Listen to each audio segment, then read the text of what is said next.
Hello everyone! Welcome to my channel, Easy Cooking with Irene sa Canada. Malat-malat pa dahil nga dito sa Calgary, ang pinaka-dry na month ay January. So kailangan inom ng tubig at kumain ng mga fruits na nakaka-hydrate tulad ng mga watermelon, melon, strawberries, mga ganun. Kasi talaga, hindi lang ako, pati si husband, tas very dry yung ilong mo.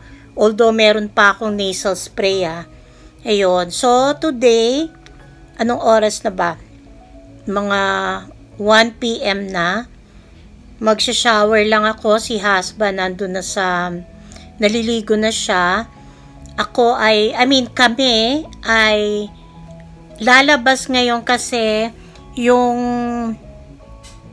ang tawag dito, pupunta kami dun sa pharmacy, kukuha ako ng gamot ko. Nakita nyo ba yan? Yung mga Minions. Mahilig talaga ako sa Minions. Kukuha ako ng gamot ko at the same time baka makapag-grocery sa Asian store. Kasi pag nandun kami, malapit-lapit dun yon, yung hindi Seafood City TNT pa rin. Ayan, kasi yung Seafood City masyadong malayo. And then,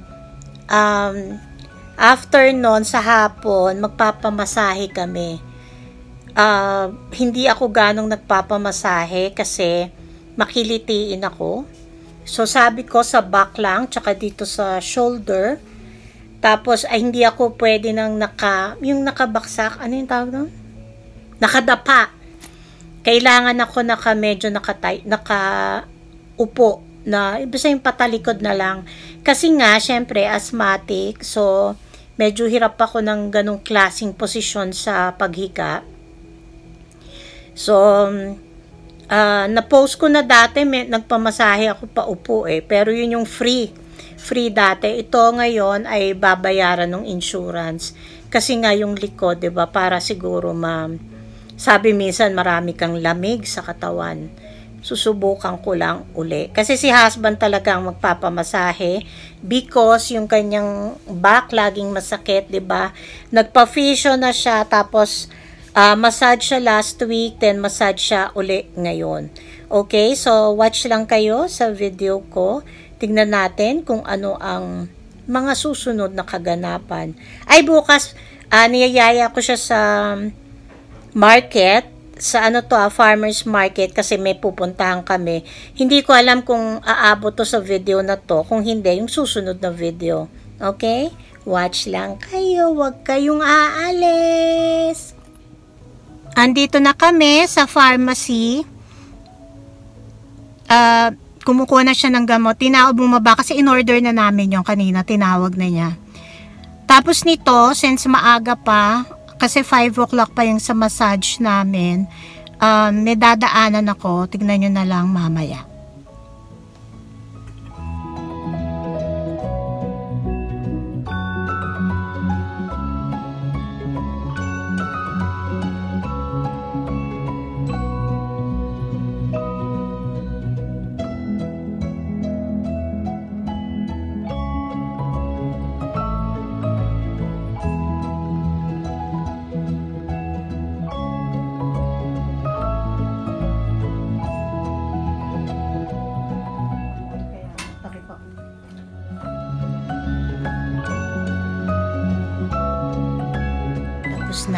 Tapos na magpamasahe. Sarap sa mukha.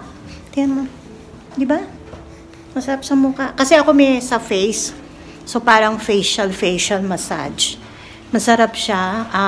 Kasi inano yung sa sinus ko. Tapos, ayan. Babalik ako sa Sabado. Siya hindi kasi meron siyang, ano yun? Wala kasi yung magagawa sa kanya. Hindi, pwede ako pumili ng iba.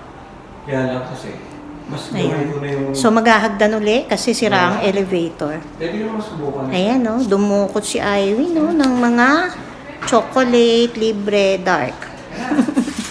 Uwi na kami.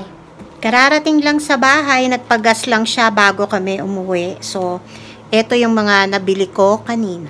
Yan, grocery haul. Meron kami dito yung corn na masarap, sticky corn. Tapos ito yung tawag dito sa Tagalog, kikiam. Ang ano nila dito is pork and fish roll. Tapos meron akong mushroom. Ito ay gagawa ko ng japchae ang araw. Meron ng orange navel na maganda-ganda yung laki. May isang dragon fruit kasi mag-shake ako ng dragon fruit. Mayroong toge, maglulumpia ako. Kamote sa lumpia. Red bell pepper. Pork liver. Shrimp para sa lumpia. Ano ba yan? May pork chop, may pork belly, tilapia. Tapos meron akong ito-try. This is pomelo, mango, sago, flavor jelly. Tignan lang natin kung ano itong. Tapos meron akong lumpia wrapper. Yun lang naman ang binili. So, pahinga muna. Siyempre, bagong dating, bagong masahe. 'Di ba? Naka-relax naman sa masahe. Ang sarap nung massage ko kanina. Hindi naman kasi ako nagpapamasahe kasi makilitiin ako. So, limited lang yung bali yung back lang ng binte, back ng leg, yung mga braso, sa likod, tapos yung dito, yung sa ulo. Ang sarap dito sa ulo. Tapos, minasage niya yung face ko kasi nga, yung sa mga may sinus. Yan.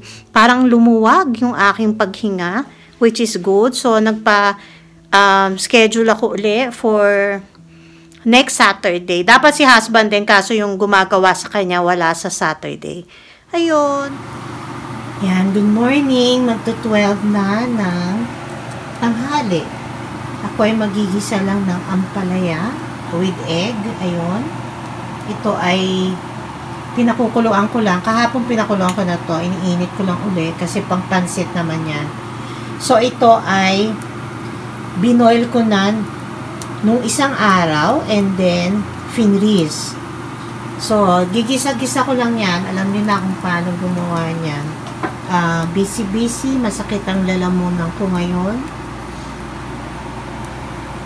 Kaya, hindi ako masyadong makasalita.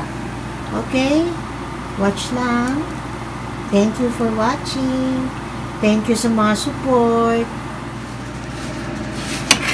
Ito, naluto na. Oh. Yan ang aming lunch ngayon. Ang pait. Kaya lang, kailangan tiis-tiis din sa pait. Lalo na sa mataas na sugar tulad ko. Okay?